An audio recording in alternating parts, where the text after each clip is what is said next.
Boa tarde, bom dia, boa noite! Sejam mais uma vez bem-vindos ao Beyond the Cave. A pergunta que não quer calar. Manda. Camarão já virou uma oliveira? Cara, não sei se ele virou uma oliveira, mas o que ele tá comendo de salada grega, talvez ele tenha virado um pepino, velho. Caraca, mano. Cara, o camarão novamente, eu acho que ele tá minerando Bitcoin na Grécia. Seria possível, mas... Vamos perguntar, nosso convidado hoje vai poder dizer pra gente se tem, hein, cara? Vai poder responder isso pra gente, mas ele tá lá, já faz 2 semanas, a gente aqui, mas tudo bem, né? Tudo tá bem, certo. tudo certo. E quem tá no lugar dele hoje? Olha lá! Mais uma vez. Nosso querido William dos Santos Passos. Obrigado, meu irmão, por ter vindo aqui hoje. Mas antes de apresentar nosso querido e amado convidado, inspirador de muitas coisas que aconteceram nesses últimos 6 meses. Nossa senhora, hein, cara. Desde 2015, eu diria, né, cara? Cara, talvez até antes, né? Putz, bom, não vou dar o spoiler pro pessoal que tá ali ouvindo, porque quem tá vendo já percebeu e quem tá ao vivo também. Mas como é que faz pra ficar ao vivo? Cara, então é isso que eu ia te falar. Você manja do Apoia-se? Traduz aí. O que é o Apoia-se? apoia.se/beyond. Cara, por R$20 por mês, você, além de ganhar uma camiseta do Beyond the Cave, essas belíssimas peças que iremos mostrar durante o podcast, você entra no nosso grupo do Discord, que a gente troca ideia de vários assuntos. Filosofia, política, medicina e saúde. Sugere convidados. Faz pergunta pros convidados. Faz perguntas. Temos 2 perguntas hoje que a gente selecionou aí. E além disso, recebe o link ao vivo. Então, pessoal que está vindo ao vivo aí, muito obrigado. Já sabe quem é o nosso importantíssimo convidado. Sabe quem é nosso importantíssimo convidado e vai ter o privilégio de acompanhar ao vivo, não esperar 2 meses para sair. E só mais uma coisinha. Manda. @BeyondTheCave PDC, galera, em todas as mídias sociais, no YouTube, no Instagram. Sigam a gente, é importante. Clica o que tiver que clicar. OnlyFans, eu tô sabendo que deve ter por aí. É só clicar lá e seguir a gente, que é importante pra gente poder manter o projeto, certo? Então hoje nós temos o querido Hélio Beltrão, presidente do Instituto Mises Brasil. Sensacional. Que honra, hein, velho? Caraca. Ele também foi fundador do Instituto Milênio, acho que lá atrás, de 2005. Isso. Né? Colunista da Folha de São Paulo, acho que toda quarta-feira, se não me engano, tem um artigo ali, uma coluna dele específica. Um irrita à esquerda. Maravilhoso, que eu adoro. É um asset manager e consultor financeiro, né? Entende demais de economia, apesar de ser formado em engenharia, se não me engano também. E o ex-executivo do Banco Garantia, que virou o Credit Suisse. É isso mesmo, tá por dentro, hein? Né? Que Pra filósofo, tá sabendo muita coisa trupe prática. toda tava lá, né? Nada, sou médico, pô. que inclusive o Banco Garantia no Rio de Janeiro teve alguma coisa do Jorge Paulo Lema no meio. Era do Jorge Paulo, né? Era dele. O controlador, Era dele. Então, assim, um cara com uma experiência sensacional, que viveu um monte de coisa diferente. Engenharia, economia, política, liberalismo, libertarianismo, ou seja, a gente tem... E conservadorismo cultural, que ele vai contar pra nós hoje, cara, então... que ele é um burquiano, velho. Tem isso também. Então, meu querido Hélio Beltrão, cara, muito obrigado por estar aqui com a gente e boa noite. Obrigado, Regis. É um prazer estar com vocês aqui. Esse programa aqui, todo mundo já me falou bem, né? Então falou, velho, você tem que ir lá também e tal. Então estamos aqui. Inclusive eu tenho que agradecer o querido Denis Xavier. O Denis empurrou bem. Porque eu falei pra ele, Denão, fala com o Elhão lá pra gente. Pô, queria pra caramba conversar com ele um dia, você conseguia ali. E pô, o Denis Xavier, gênio, sensacional, um cara que, é fantástico, extremamente inteligente e muito solícito. Fez aí o meio de campo. Obrigado, Denis. O Denis vai se candidatar esse ano. Ele vai sair? Tá definido mesmo? Eu acho que sim. É mesmo? Acho que sim. Que legal, vocês não cara. perguntaram isso pra ele?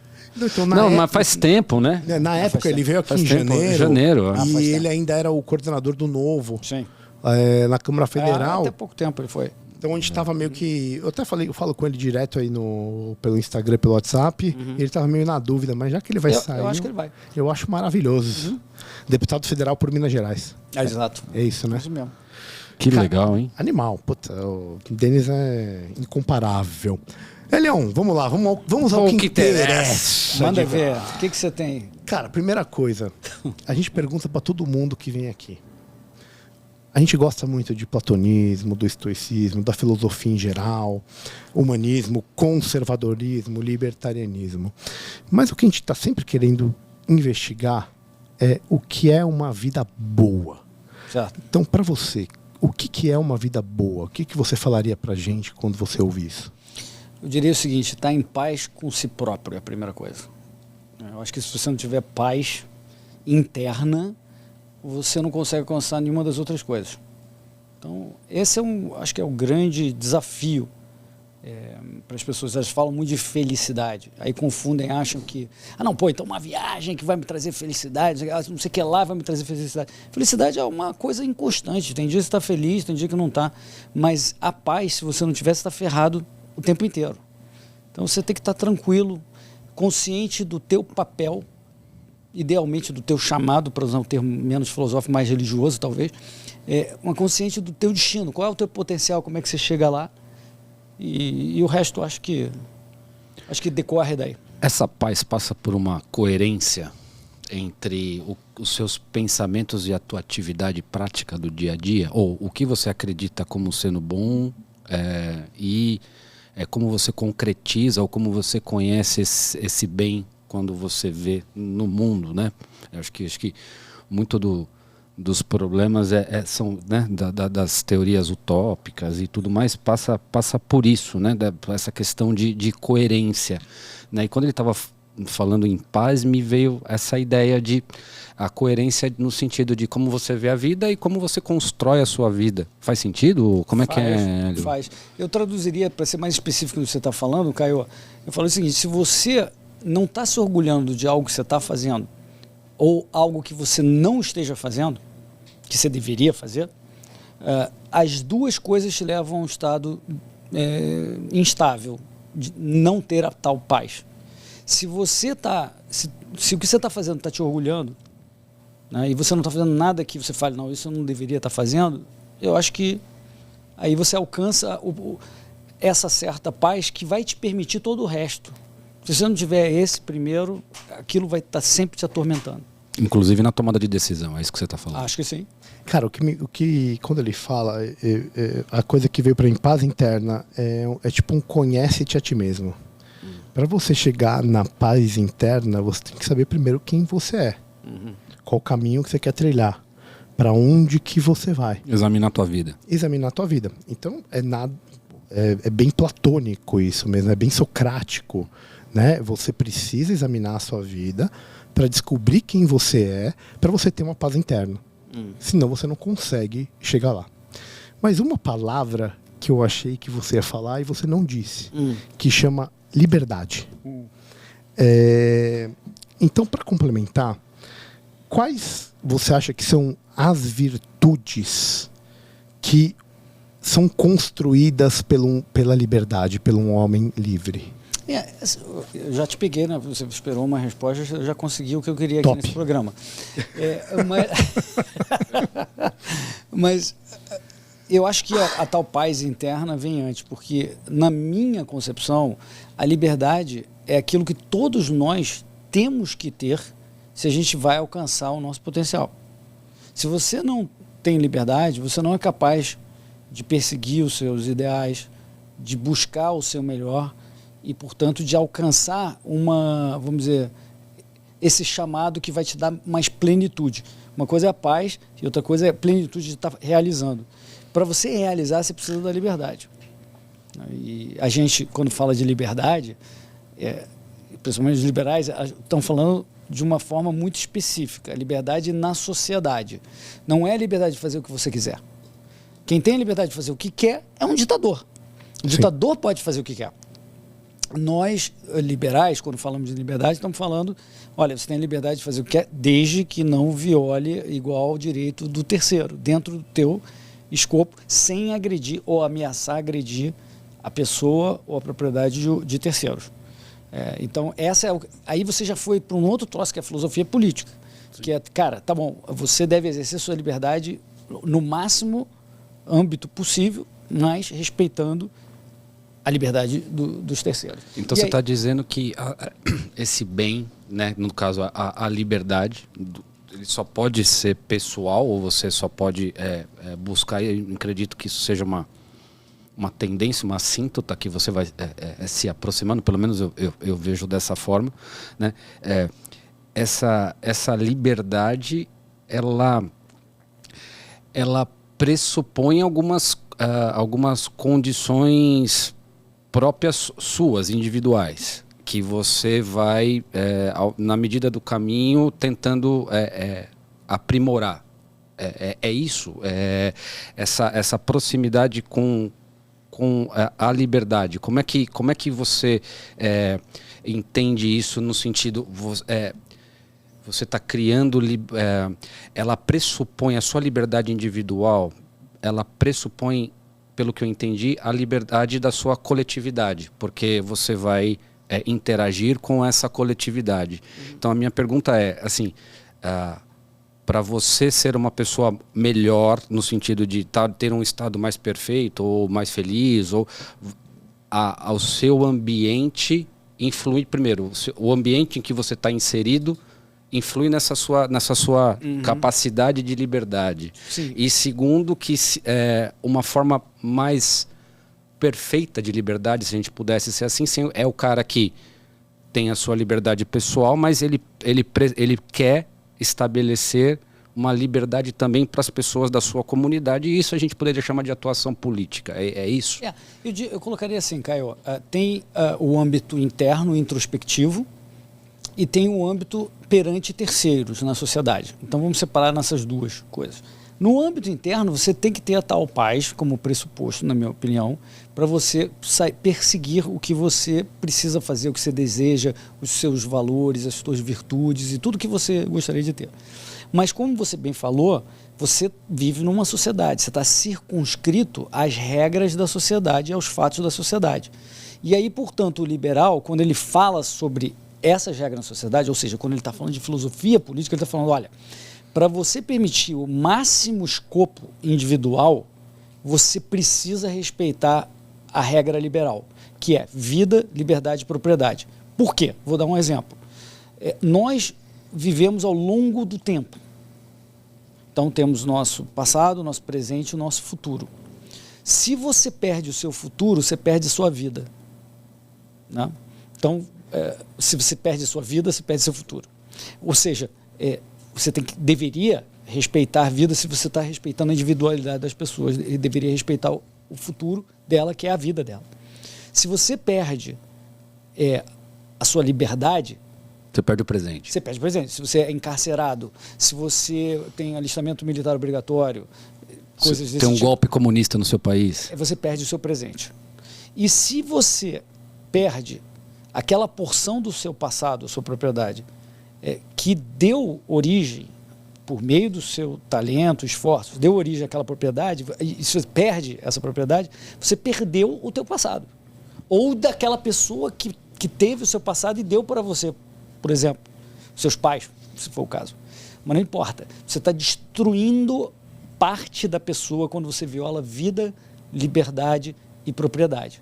Então, para você respeitar os indivíduos autônomos como nós somos, na minha opinião, a gente pode discutir isso filosófico, né, afinal, por que deveria defender os direitos individuais? É uma outra discussão, mas estou partindo já do pressuposto de que nós somos donos dos nossos próprios corpos e temos livre-arbítrio, não no sentido religioso, mas livre-arbítrio. Você pode fazer, você tem autonomia. Humanisticamente falando. Né? Humanisticamente falando, você tem autonomia. Então, portanto, nós somos agentes na sociedade.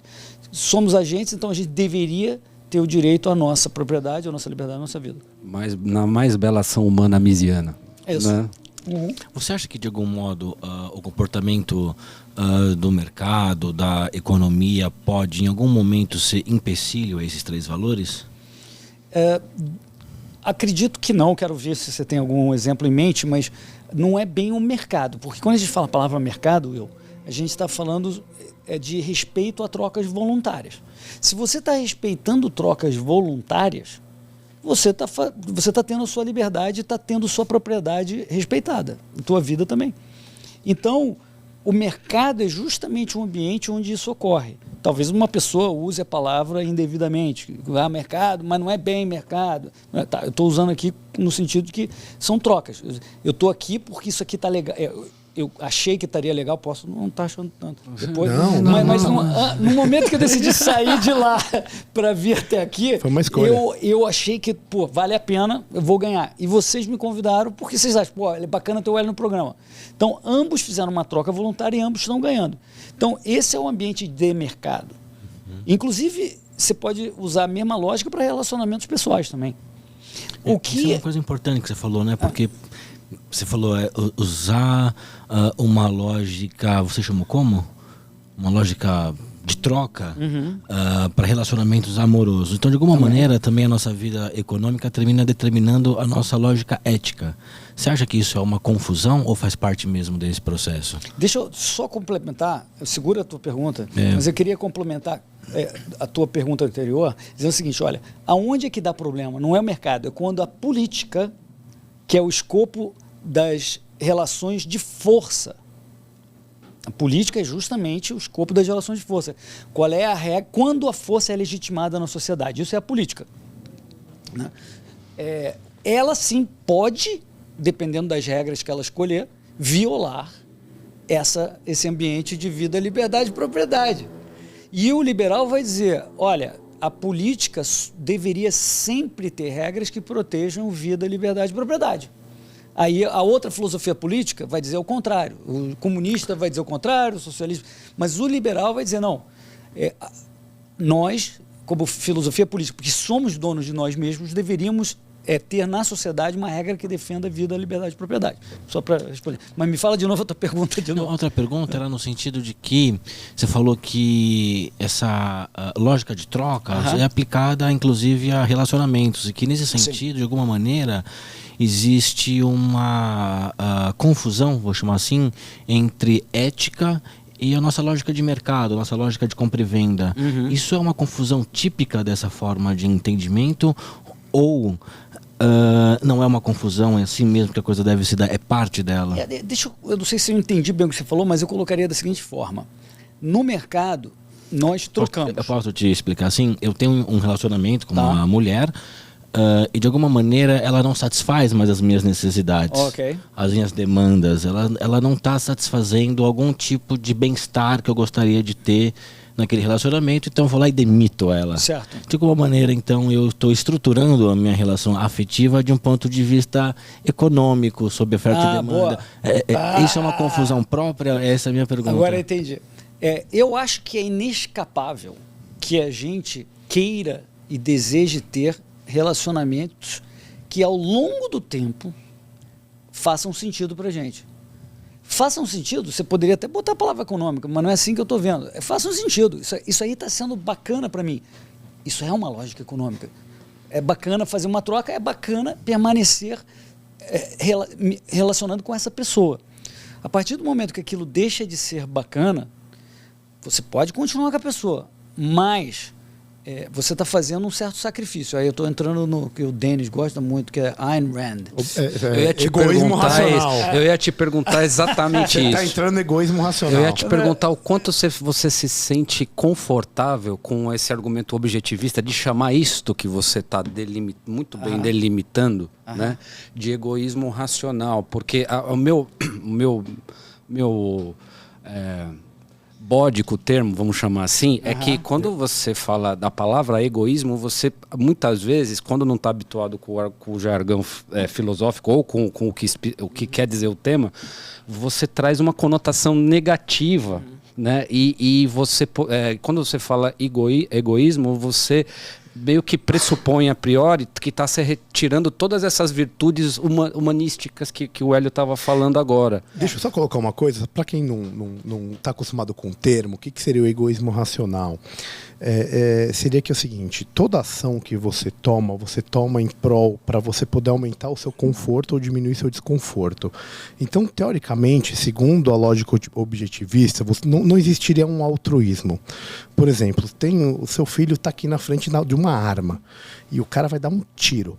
Você se joga na frente dessa bala não porque simplesmente você vai salvar seu filho. Não, porque vai ser pior você viver sem o seu filho. Então você faz essa análise e você se coloca à frente, porque seria muito pior para você viver sem seu filho do que, teoricamente, simplesmente para salvar ele como uma atitude altruísta, certo? Ou calculável, né? Ou calculável desse ponto de vista. Eu acho que concordo com você, Caio, que o termo é muito ruim. Acho que a Rand é provocadora nisso. Ela coloca de propósito, porque ela poderia muito bem estar usando o termo autointeresse. Eu estou defendendo meu autointeresse, que é bem mais suave do que você falar a palavra egoísmo. Né? Eu acho que as palavras importam. O Wittgenstein, nesse sentido, né, tem sempre razão, semântica, não sei o que você está falando. Porque, no fundo, talvez a gente concorde com a Rand se ela fosse um pouquinho menos agressiva. Sim. Né? Então, voltando ao que o Will falou, não faz sentido, para levar um exemplo, não faz sentido você continuar com uma pessoa que só te traz negatividade. Aí você vai falar, não, mas a pessoa pode colocar uma culpa em você, porque se você não ficar com ela, ela vai pro buraco, ou qualquer coisa do tipo. Bacana, mas aí você pode ter um instinto, você pode ter uma ética de falar, cara, realmente, então talvez eu deva me sacrificar em nome dela. E a Rand falaria, não, você tá errado em se sacrificar em nome dela, você deveria fazer o melhor para ela até. Eu não sei se a Rand fala isso, mas eu me lembro do Jorge Paulo Lemann me falando isso.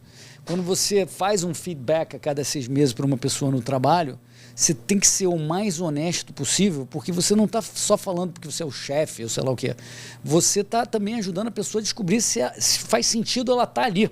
E ela também, quanto mais cedo descobrir, por exemplo, não faz sentido... É melhor para todo mundo. É melhor para todo mundo. Então, a Rand não falou nada disso, eu estou interpretando o que possivelmente a Rand falaria. Sim. Fala, cara, é melhor, cara, você está defendendo o seu autointeresse. Se realmente não está bacana para você, você deveria repensar se não é melhor vocês, cada um, ir para um lado. Ou seja, tudo isso pode ser colocado, Will, em palavras mais em economês. Mais claros. Não em economês. Eu poderia colocar tudo isso em economês. Não estou colocando, mas a lógica econômica, a mesma coisa você falaria com um produto. Porra, eu quero comprar um produto, mas é um produto que tem um serviço ao longo do tempo, então você tem que prestar o serviço ao longo do tempo. Então tá legal, não tá legal. Vale meio que a mesma lógica. Não estou dizendo que relacionamentos tenham e deveriam ter uma lógica econômica, mas a lógica de você... A lógica de qualquer troca voluntária é que tem que ser bacana para você e para outra pessoa. E quando é bacana para os dois, todos ganham. Então, quanto mais trocas houver, melhor para todo mundo. Essa que é a coisa bacana da troca voluntária. Beleza. Eu queria pegar uma parte do libertarianismo em si. Acho que a gente não precisa explicar para todo mundo que está ouvindo o que é o libertarianismo, mas a gente tem 2 coisas muito clássicas, que é o PNA, o princípio da não agressão, e o princípio da propriedade privada, certo? E você falou muito... Tem treta aí. Tem treta aí, tá vindo? Você falou muito disso, que é a liberdade com responsabilidade, que é você colocar o PNA no jogo, na sua liberdade. Ou seja, você tá livre para fazer o que você quiser, desde que você não ferre com a vida dos outros, não atrapalhe os outros, não cometa coerção com os outros. Mas tem um tema no libertarianismo que ele é muito salgado. E a gente gosta muito de falar dele porque, afinal, somos médicos e eu, em especial, um ginecologista e obstetra. E para mim... Você não vai falar do tema mais proibido de todos os tempos. Vou. Porque, bom, assim, vambora. Existe uma briga do princípio da não agressão com a propriedade privada quando a gente fala de aborto. Sabia. Você tem direito a fazer o que você quer com o seu corpo, beleza, mas tem, teoricamente, outrem lá. Como que você enxerga isso? Como Só que isso que você quer saber. Tranquila, moleza. Tranquila. Nossa, cara, isso aí os caras passam um mês discutindo. Não tem como falar besteira nessa pergunta. Não tem porque vai estar pra todos os lados. Mas eu queria saber a sua opinião. Tá. Afinal, como que você você encaminha? Como que você encaminha vamos lá. os pesos das coisas? Primeiro, eu acho que eu vou tentar me ater mais ao como que uma pessoa que tem essa visão de vida, liberdade e propriedade, não o Hélio, mas um libertário. Como um libertário encararia esse pepino, essa questão? Por que ela é complicada? Claro que o negócio é tão espinhoso que quem está num lado ou no outro vai falar, óbvio, não tem nada de complicado, é óbvio, é esse lado. Ou o outro vai falar, não, é óbvio que é o outro lado. Mas por que o libertário, ele acha que tem aí uma coisa complexa? Porque, de um lado, como você mencionou, né, Regis, tem a questão da liberdade do corpo, a mãe é dona do seu próprio corpo, e do outro lado tem a vida humana. Né? Então, como eu falei antes que o libertarianismo deve defender vida e liberdade, né? Então você tem um conflito de dois direitos. Então, se você usar basicamente só os preceitos libertários, você tem um grande pepino, porque tem dois direitos em conflito. Você pode tentar melhorar essa resolução. Como? Sei lá, raciocinando. Então vamos lá. A primeira coisa é... você poderia matar o bebê na barriga da mãe? Eu acho que mesmo o liberal que entende o conflito de dois direitos falaria que não, a vida deveria se sobrepor ao incômodo da mãe. Então, jamais matar o feto. Jamais. Você vai lá e vai matar um feto. Aí eu quero dizer, quando que é a questão temporal, já vou entrar. Mas matar um feto, jamais. Não faz sentido. Você está violando vida. Aí tem toda a discussão. Porra, vida... cara, assim...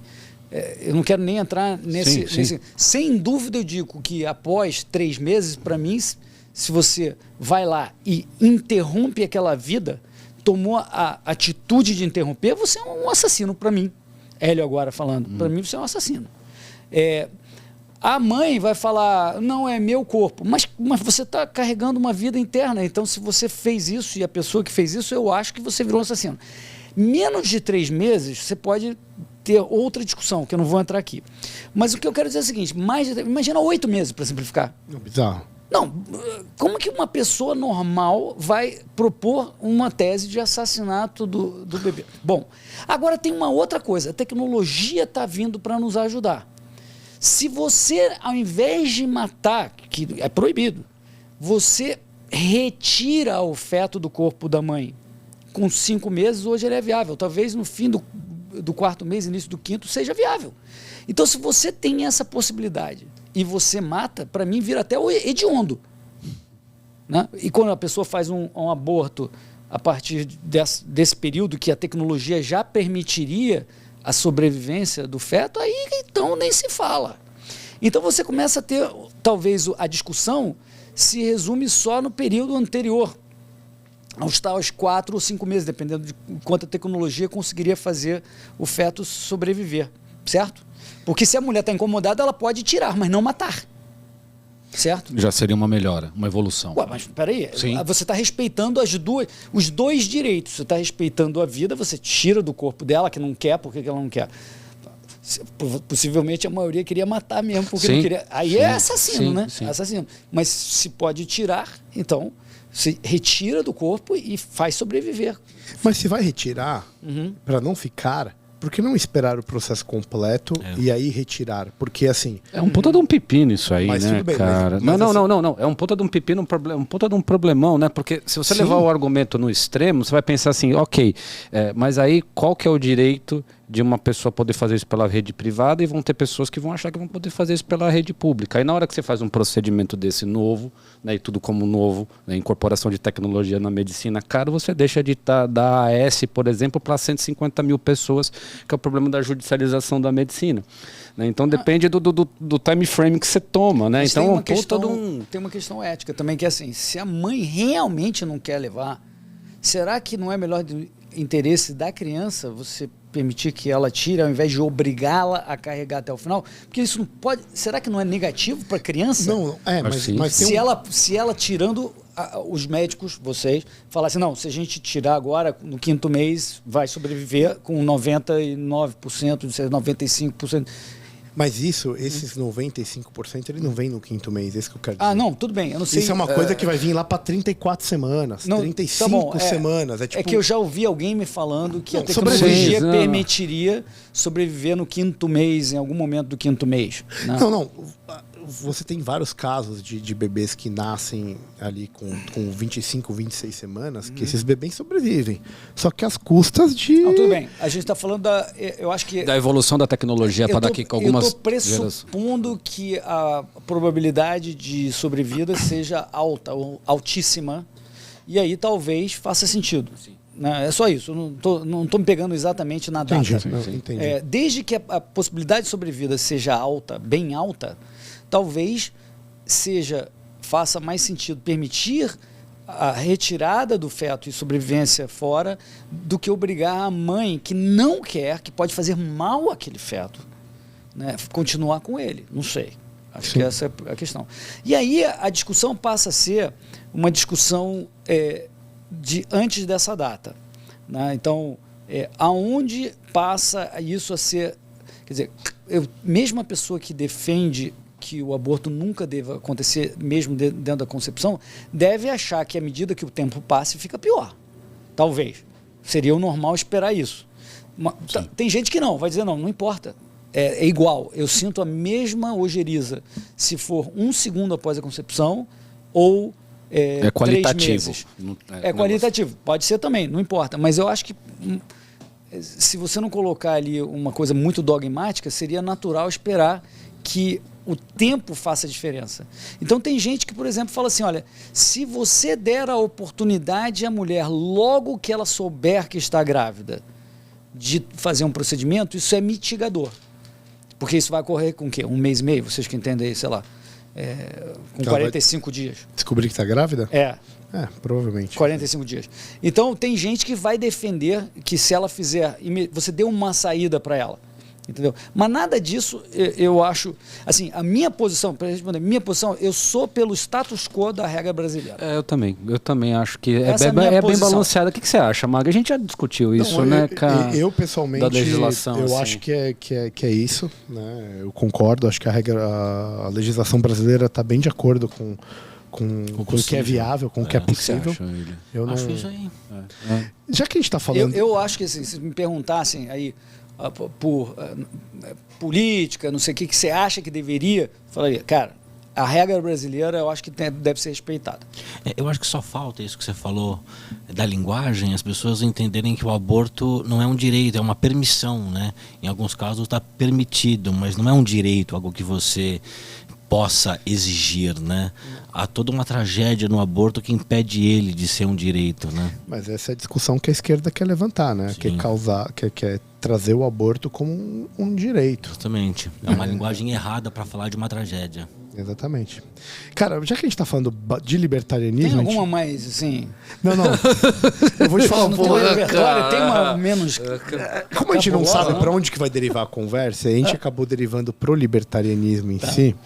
Eu queria te fazer uma pergunta e já que a gente falou de aborto e tem uma questão conservadora do aborto em si, né? Que quer queira ou quer não, que a gente está defendendo é uma ideia um tanto quanto conservadora. Está defendendo a vida, né? Defendendo a vida. Mas você acha que existe uma intersecção entre o libertário e o conservador? Então, eu acho que existe muita confusão sendo falada, principalmente aqui no Brasil, sobre a incompatibilidade entre as duas coisas. Tá? Então, o que eu quero dizer com isso? Primeiro, a gente tem que entender a diferença de escopo. Quando eu comecei a falar aqui do libertarianismo, eu fui muito claro em dizer, olha, o libertarianismo só se refere a regras entre pessoas na sociedade. Sim. É uma filosofia política, ou seja, é um negócio de escopo limitadíssimo, vocês vão ver, comparado com o conservadorismo. Porque, de novo, toda filosofia política só responde a uma única pergunta: quando a força é legitimada na sociedade? É um negócio super assim, estreito. Né? O conservadorismo tem um âmbito completamente diferente. Ele fala sobre virtudes, sobre valores, sobre hábitos, como viver a vida boa. Aquela pergunta que vocês me fizeram, qual foi a mesma pergunta? Vocês perguntaram como... O que vocês acham que... Da vida boa? É, da vida boa, né? Então usei a mesma expressão. Da vida boa. Usei a expressão que vocês usaram, da vida boa. Então, o conservadorismo se ocupa de todas essas questões. Ou seja, ele é muito mais abrangente. Então, veja, duas coisas com âmbitos tão diferentes podem ser compatíveis. E eu acho que são compatíveis, na medida em que o conservador, com todo o seu pacote de valores, virtudes, etc., diga o seguinte: eu não vou violar o preceito liberal de vida, liberdade e propriedade. Pronto. Se ele não liberar, se ele não quiser impor algo à força a outra pessoa que não seja o respeito à vida, liberdade e propriedade, ele é conservador e é liberal, ou libertário. Ele é as duas coisas ao mesmo tempo. Então existe compatibilidade possível, e que é o caso mais normal, inclusive no Brasil, é o que mais ocorre. E, em geral, libertários no Brasil são também conservadores. Podiam não ser, mas são também no Brasil. Né? Então, uma referência disso seria o Oakeshott, desse tipo de postura? Eu acho que sim. A partir dele. Todos, né? Os burkeanos, mesmo antes do Oakeshott, ou seja, todos os burkeanos têm essa pegada. Né? O conservadorismo britânico tem essa pegada. O que não pega é quando ele vira mais reacionário. Que ele fala, não, eu quero regular o que tu injeta, os teus buracos, como é que são usados, e outras coisas. Então aí o cara já não é mais compatível com a filosofia política libertária. Ele resolveu falar, não, eu vou ter a minha visão de como todo mundo tem que viver o meu conceito de vida boa, entendeu? Eu não quero deixar o outro cara fazer besteira, porque eu sei o que é besteira ou não. Então você não tem o direito de fazer besteira. Eu vou proibir você. Você quer se suicidar? Está proibido, você vai ser preso. Se você não tem que é um negócio direito que não faz sentido nenhum, né? Sim. Você não tem o direito de fazer besteira. Eu já sei, nós já sabemos como sociedade. Nós já evoluímos desse ponto, né? Você não sabe nada. Nós já decidimos, então, sei lá, alguém, o Burke já falou, sei lá quem falou, então você não tem o direito de fazer nada disso. Um cheirinho de pós-modernismo, né? Não, mas um conservador, por exemplo, ele diria que imposto não é roubo. Ele está enganado. Era aí que eu queria chegar. Eu não sei se ele diria isso. O que eu quero? Quando o libertário fala que imposto é roubo, o que a gente está querendo dizer é simplesmente para você ler o Código Penal. Não tem mais nada do que isso. O que está escrito no Código Penal? Se você subtrai a propriedade de outrem sem o consentimento da outra pessoa, o que é isso? Roubo. Obrigado. Precisamos continuar a discussão? Não, sinceramente, o resto da discussão não existe. É uma questão de novo Wittgenstein aí. Semântica, definição. É definição semântica. Se você retira a propriedade de outro sem o consentimento, isso é roubo. Aí você vai dizer que imposto, com esse nome, inclusive, bastante revelador, você vai dizer que isso não é retirar a propriedade da outra pessoa sem seu consentimento? O que o cara está dizendo não é nada disso. Ele está fazendo uma outra discussão e está fugindo. O que ele quer dizer é o seguinte: não, eu não posso admitir essa semântica, senão quem vai fazer as estradas? Não. Quem? Pô, você está falando o quê? Você está maluco, Hélio? Não, você quer discutir estradas? Você quer discutir justiça? Peraí, vamos encerrar a discussão semântica primeiro? Você reconhece que imposto é roubo? Estou perguntando para você. Para mim, é com certeza. Não totalmente. Não, mas peraí. Não totalmente. Pô, mas como assim? Sobre esse ponto de Ele vista, é mais conservador do que eu, é isso que eu tô falando. Semanticamente sim, Semanticamente sim. Então, é isso que eu tô falando. Existe uma grave ameaça ali. Eu estou falando semanticamente. Sim. Porque a discussão, quando um libertário fala que imposto é roubo, ele simplesmente está se referindo aos fatos, ao Código Penal. Está falando, sim, é roubo tirar a propriedade de uma pessoa sem o seu consentimento. Mas você não assinou o contrato social? Pois é, eu estou procurando. Tem um aí para assinar? Porque até hoje não me apresentaram, não. Não sei os termos, não conheço os termos ainda. Tem testemunhas aqui, inclusive. Podem ver assinando. Pois é, mas esse é o ponto. Eu acho, Caio, que você está falando, eu prefiro não reconhecer isso, porque senão eu vou ter um outro problema com outras coisas que estão me incomodando, mas não tem nada a ver com a definição semântica. Esse é o ponto. Sim. É você confundir o fato de ser um roubo com o produto ou a utilidade desse roubo. Isso! Né? Exato! Como vamos governar a sociedade? Não, só estou discutindo a semântica. Imposto é roubo. Tome a pílula azul e entenda. Você está defendendo uma sociedade baseada na violência. Pode ter seus bons Sim, motivos. sim, sim, sim. Você pode ter os melhores motivos possíveis. Eu só estou falando o seguinte: é violento, tá? Você É um cara, coercitivo. você É coercitivo. é um E o cara- Estado, né, é coercitivo e violento, porque se você não entrega, vem uma cartinha, depois uma mais fedorenta, depois ele faz penhora online, depois ele toma. Se você resistir, o que acontece com você? Você é preso. E se você resistir à prisão? É morto. Então, desculpa, é violento. É violento. Você está sendo violento. Mas é engraçado porque, assim, o problema fundamental é que de alguma maneira, o Estado moderno tem um monopólio legítimo da violência. Mas a palavra legítima aqui tem um problema, porque no fundo ela cria um esquema de justificativa que é De toda essa as picaretagem, finalidades, sim, é. do Estado, que é hoje, bem ou mal, o lugar onde a esquerda construiu o seu próprio discurso e também legitima a sua própria violência. Então, no fundo, isso é uma máquina, o Estado moderno é uma máquina de legitimidade da violência infinita. O liberal falaria, o liberal não anarcocapitalista como eu sou, diria, cara, o Estado deveria ter esse monopólio legitimado para defender vida, liberdade e propriedade. Né? Só que já começa a contradição. Você, em nome de defender vida, liberdade e propriedade, já começa violando a propriedade. Né? E pior, você... E aí eu sei que eu estou entrando na tua discussão, que te preocupa, Caio. Mas que eu queria deixar separada. Sim. Tá? Sim, Já sim. encerrei o capítulo. Sim, perfeitamente. Mas você concentrar todo esse poder em pessoas, 600 pessoas no Brasil hoje, Não é inteligente. não me parece dar todo esse poder a pouca gente, torcer para eles não usarem este poder, e você fala, ai que saco, o STF fez isso de novo.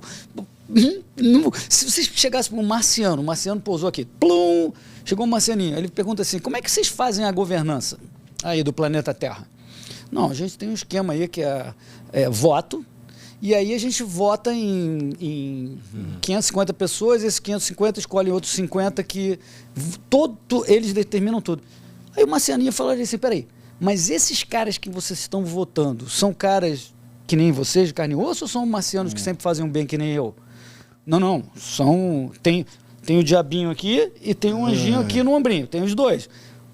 Então não estou conseguindo entender. E aí você está tirando todas as armas de todo mundo e só eles podem ter a violência legitimada? Me explica como é que isso vai funcionar, o Marcelinho falaria.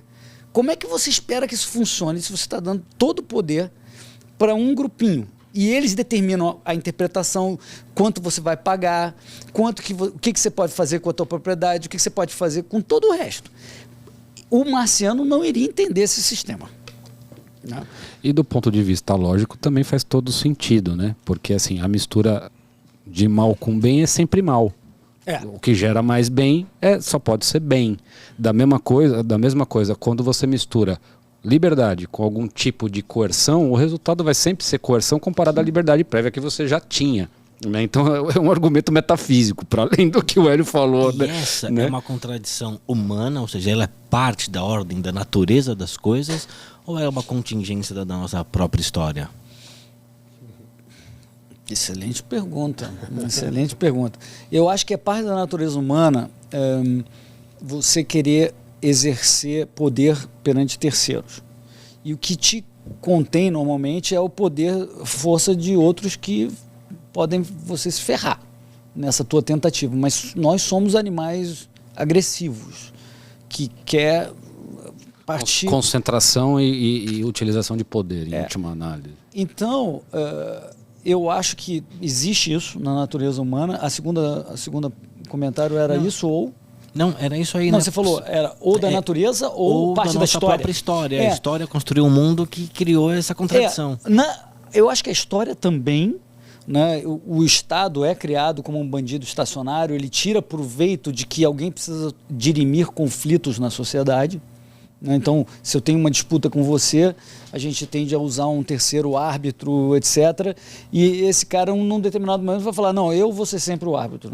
Vocês que se ferrem, porque vocês agora têm que... E aí você, sendo sempre obrigatoriamente o árbitro, você começa a ganhar um poder um pouco desequilibrado. Tanto é que, eu acho que aqui não temos advogados, mas o princípio de justiça indica que quando você tem uma resolução de conflito, o árbitro tem que ser neutro, tem que ser equidistante entre as partes. No mundo de hoje, se você tiver um case, não, uma disputa contra alguém do governo, contra o governo, quem é que vai dirimir esse conflito? Uma corte do governo. Já parte sendo completamente injusto, porque a definição, aí volta a definição, a definição de justiça é um processo complexo, mas cujo juiz ou júri tem que ser equidistante entre as partes. E nunca é quando tem o governo envolvido na outra parte. Então, tudo isso para dizer o seguinte, a sociedade e o liberalismo evoluíram, surgiram a partir mais firmemente, mais sistematicamente a partir de John Locke, no século XVII, como uma tentativa de melhorar essa governança e de dizer, cara, a gente precisa resolver estes problemas de governança na sociedade. Então vamos organizar esse escopo institucional e não permitir que o rei faça o que ele quiser e dizer que, poxa, ele não pode, nós temos esses direitos, e assim foi melhorando institucionalmente a governança. E aí que as pessoas seria legal entenderem é que Estado e governança não são a mesma coisa. E não precisam ser a mesma coisa. Não, você pode ter uma sociedade de leis privadas, por exemplo. Um juiz de garantias, não está no simples. Estado. O juiz de garantias, isso que é um dos jeitos que a gente está falando. Você pode ter uma governança que não seja coercitiva na base de que você tem que me usar, eu sou o árbitro, você tem que me pagar X. Não. Você pode ter um sistema de justiça, não precisa ser nem arbitragem, pode ser um sistema sofisticado de judiciário, mas esse judiciário é baseado em regras voluntárias e contratuais. Privado. Contrato, uma cidade de contratos. Tipo. Governança. Pode ter uma governança diferente, esse é o ponto. Uma governança que procure não violar vida, liberdade e propriedade. Então você acha que pode existir uma forma de atuação política que não pressuponha esta força hierárquica? Você pode, você acha que existe uma forma hegemônica ou de concentração e execução de poder. Exato. Por exemplo, um time, né? Para você que vem da, né? Não, eu acho que hierarquia sempre vai ter. Sim. Mas não é hierárquico. Não é que algumas pessoas são melhores que outras e são subordinadas por lei a outras, como a gente tem hoje. Certo. Então, hierarquia tem que ter. Tem que ter o chefe, tem que ter... tem caras baseada no mérito de preferência. Mérito ou história, lógico, não importa. Sim. A sociedade tem o direito de escolher como ela escolhe seus líderes, não elege, escolhe seus líderes, que geralmente na história é por competência, porque você respeita o track record, o histórico do cara que fez aquilo. Então a hierarquia existe. A diferença essa hierarquia é hegemônica. Ela é de subordinação de alguns perante outros? Despótica. Despótica, porque despótica vem no passo seguinte. Se ela é hegemônica e se tem subordinação, ela pode virar despótica. O que eu estou entendendo é o seguinte, a grande questão aí é descentralizar. É você tirar de um ente central único que toma todas as decisões pelo todo e você deixar isso ser governado, ter uma governança muito mais espalhada e que as pessoas consigam ter mais ação nessa governança, né? Essa é uma coisa muito mais local do que centralizada, como é Brasília, por exemplo. Vai lá. Eu ia só te corrigir. Em geral, sim, mas tem certas coisas que tendem à padronização. Então pode ser que não. Por exemplo, se o mundo virasse hoje voluntário, né, eu suspeito que você teria 3 ou 4 jurisdições ao invés de 200, porque tem 200 países. Né? Eu suspeito que você teria uma jurisdição anglo-saxã, uma jurisdição islâmica, uma jurisdição romana, civil, romana, greco-romana, que nem nós, não, é direito, e uma indochinesa. E uma indochinesa. Entendeu? Então não é que você fale, não, sempre é bom. Olha aí, chegou, maravilha. Aê, garoto, na hora certa. Valeu. Não é que seja sempre bom que haja necessariamente muitos âmbitos de decisão. Pode ser, assim como celular, por exemplo. Você usa celular, tem, sei lá, 20 empresas ao redor do Brasil. Mas quando você vai para um outro lugar, você tem roaming. Você usa o teu, sei lá, Claro na área da TIM e talvez funcione lá. Funciona, você paga roaming. Para você é transparente, tem uma certa descentralização, mas ao mesmo tempo é centralizado no sistema de celular, é um só. Entendeu? Então, esse tipo de coisa... Sim, o sistema de celular é um só, mas você tem essa possibilidade de escolher tem a possibilidade. Então é isso que eu quero dizer como descentralização. Sim. Né? Porque se você... Uma centralização, normalmente, ela gera oligopólios, eu diria. Porque como é decidido por poucas pessoas e as pessoas têm interesses, afinal somos pessoas e temos interesse, como já dizia a Mises, em aumentar nosso conforto ou diminuir nosso desconforto, a gente está à mercê disso. Quanto mais você conseguir espalhar isso, teoricamente você fica menos à mercê desse lado. Mas você tem razão, mas eu queria fazer o ponto, por exemplo, do cara que inventou o Esperanto. Ele falou, não, melhor ter mais uma língua para competir. Se ferrou. Não faz sentido, cara. Perfeito. O teclado QWERTY, que todo mundo sabe que não é o mais eficiente, todo mundo sabe. Tá. Seria mais eficiente um outro teclado. Mas você tem uma tendência a essa uniformização porque todo mundo já usa. Sim. Então, veja, poderia ter 10 tipos de teclado? Poderia, seria uma idiotice.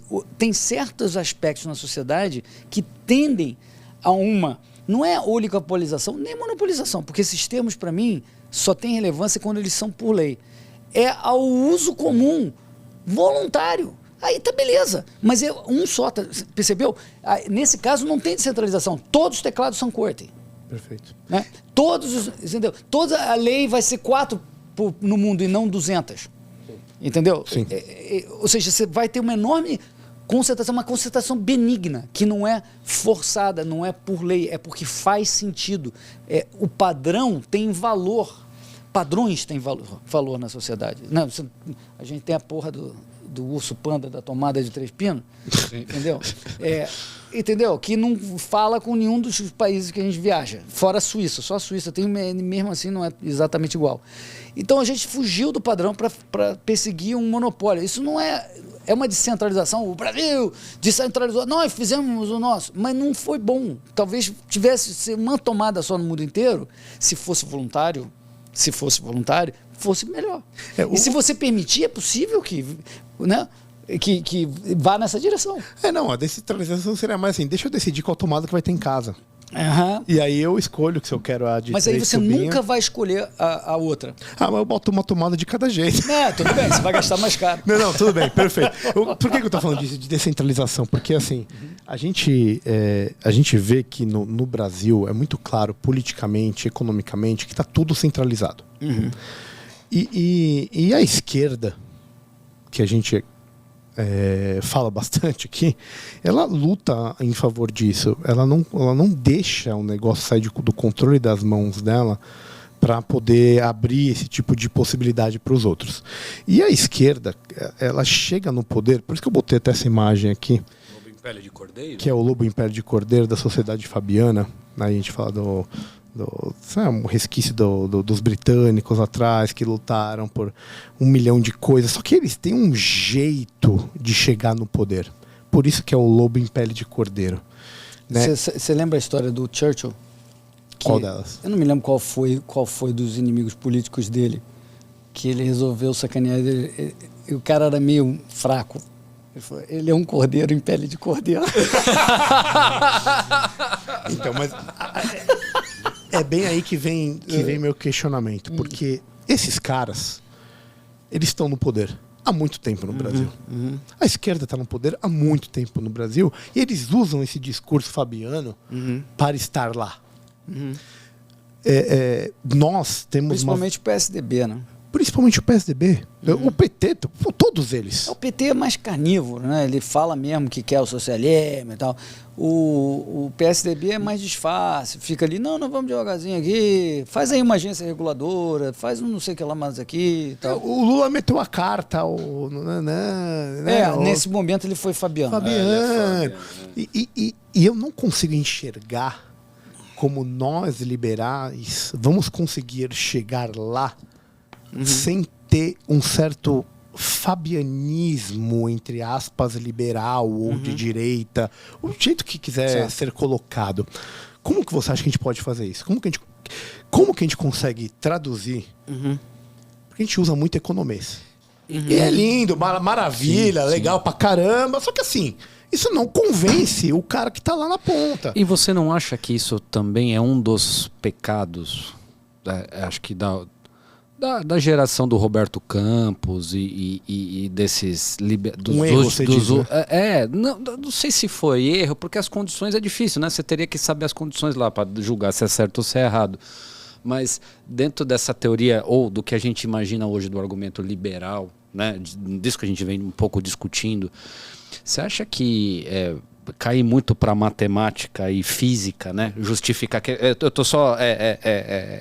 subsidiando a sua pergunta, né? Será que isso não foi um dos motivos? Porque até, sei lá, 2013, 15, este argumento liberal ele não existia na discussão política, né? Pelo menos a discussão política de jornal, ou de dia a dia, ou de boteco, né? E será que você ter... Talvez, será que a gente passou do ponto no sentido de mostrar só número? E número é chato pra caralho, né? Então, assim, as pessoas têm dificuldade de interpretar gráficos, têm dificuldades de abstrair populações para gráficos de pizza e tal. O que você acha, Hélio? Eu gosto muito dessas perguntas porque são de estratégia, que é onde eu me ocupo desde que eu comecei nisso aqui. Porque a minha mente é um pouco isso. Como é que a gente desenha a estratégia para vencer. Então,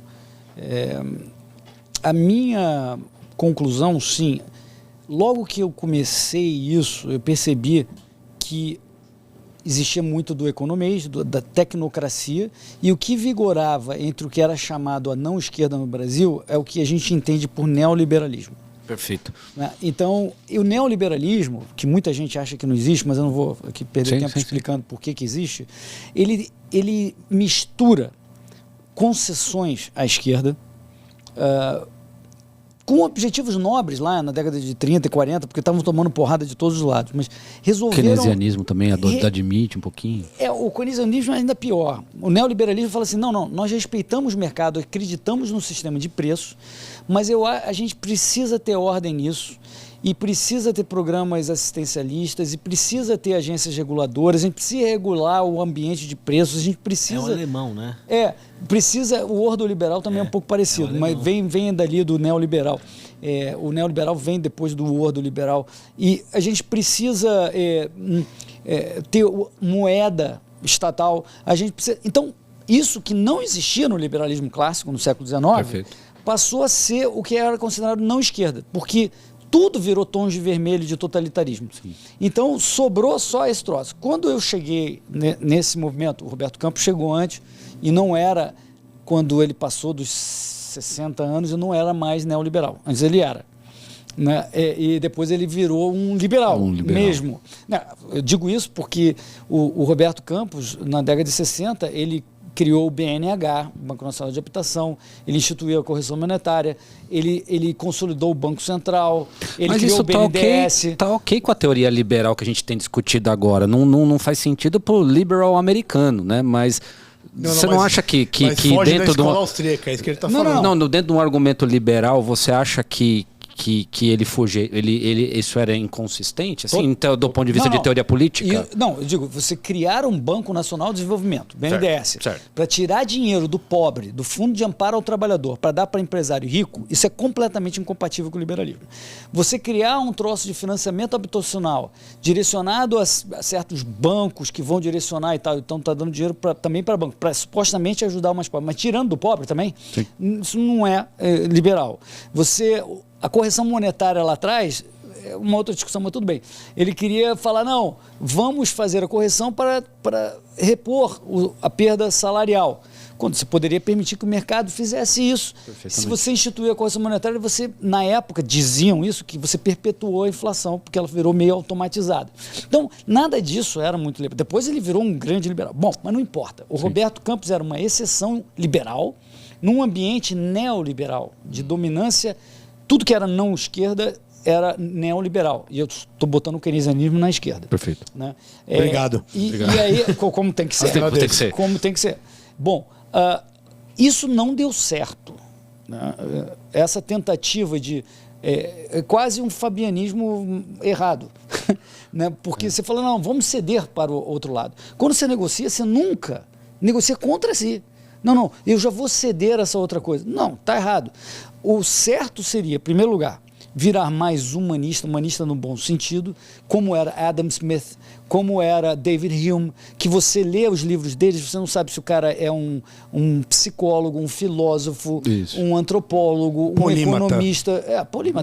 Polímatas que falavam de tudo e entendiam que essas coisas, inclusive a ética, se misturam, né, e que não podem ser completamente isoladas. Eu entendo que quando você isola, você melhora o método científico daquela coisa. Mas elas não são, como vocês sabem na medicina, não são extrapoláveis. Principalmente se virar RCT puro. Sim, você sabe que RCT no vácuo não é mais medicina. Sim, não. Não é mais medicina. É bacana, é método científico, mas e o resto? E o processo de uma doença? Ciência natural e ciência social são coisas completamente diferentes. Exatamente. Bom, aí o que acontece? A minha percepção era, a gente tem que tornar a coisa mais humanista. Número 1, não podemos falar economês. Segundo, nós precisamos ter a nossa utopia. A esquerda tem uma utopia, ela fala ao coração, é fácil falar ao coração, e a gente fica aqui falando de planilha, do que é mais eficiente, do que funciona melhor em tese.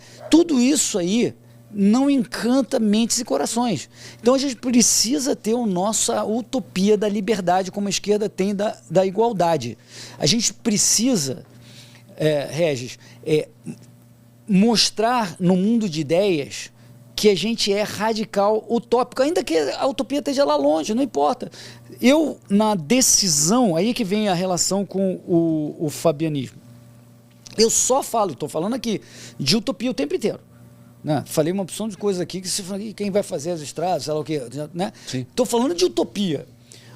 Mas no dia a dia, quando você sai da Torre do Marfim, eu saio do podcast e vou lá para fora, tudo que eu puder avançar na direção da utopia que está lá longe, se eu der um passo para lá, eu estou dentro. Vamos embora.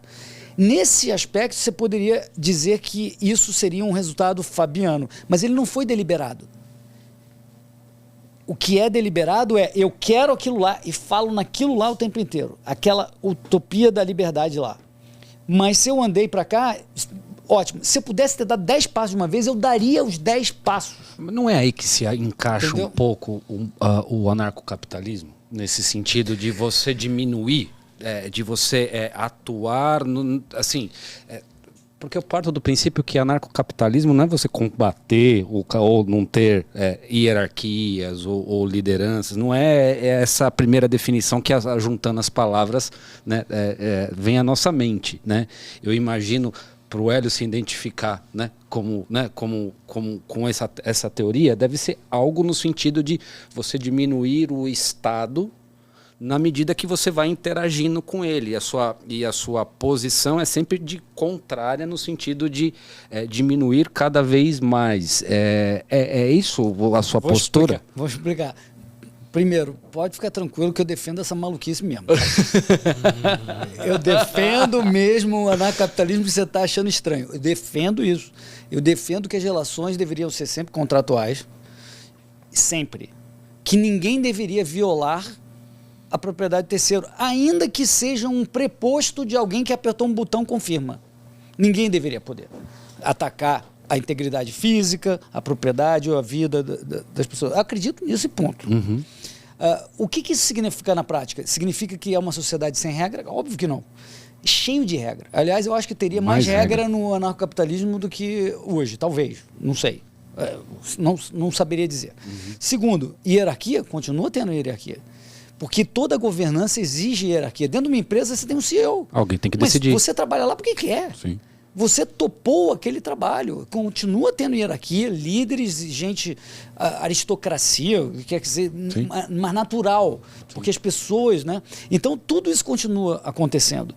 A única coisa que muda é que você não vai ser coagido a entregar a sua propriedade privada ou ser condenado sem ter violado vida, liberdade e propriedade das outras pessoas. Imagina o seguinte, que você pudesse... A gente vê isso hoje. Um turista que vem para o Brasil é como se ele tivesse um escudo protetor anarcocapitalista. Porque ele está aqui, mas não pode ser violado pelo governo brasileiro. Boa comparação. Sim. Ele é um anarcocapitalista ambulante, Porque se acontece qualquer coisa com ele, entra a embaixada. Aliás, se você olhar a embaixada e o patrimônio em Brasília, dele não está em real. Não, também. Se você olhar bem uma embaixada em Brasília, você vai ver que tem um escudo protetor que está escrito lá, anarcocapitalista. Assim, em volta, porque aquilo nem é... O governo brasileiro não pode encostar. Como é que você explica isso? Não, soberania nacional. Que soberania nacional? Está lá o escudo protetor lá, em várias embaixadas, o consulado aqui nos Estados Unidos. Você já viu o tamanho do muro? Então, excelente. E o turista é igual. Ele está aqui, ele tem que jogar conforme as regras dessa sociedade, mas se por acaso houver uma confusão, entra em ação a embaixada, vai proteger ele, vai... Opa, tudo bem. Pelos tratados, diz que se ele fez uma bobagem aqui, a corte competente é a brasileira, então ele vai ser julgado, mas se tiver uma proteção de tratado que ele pode ser extraditado, entra em ação o anarcocapitalismo.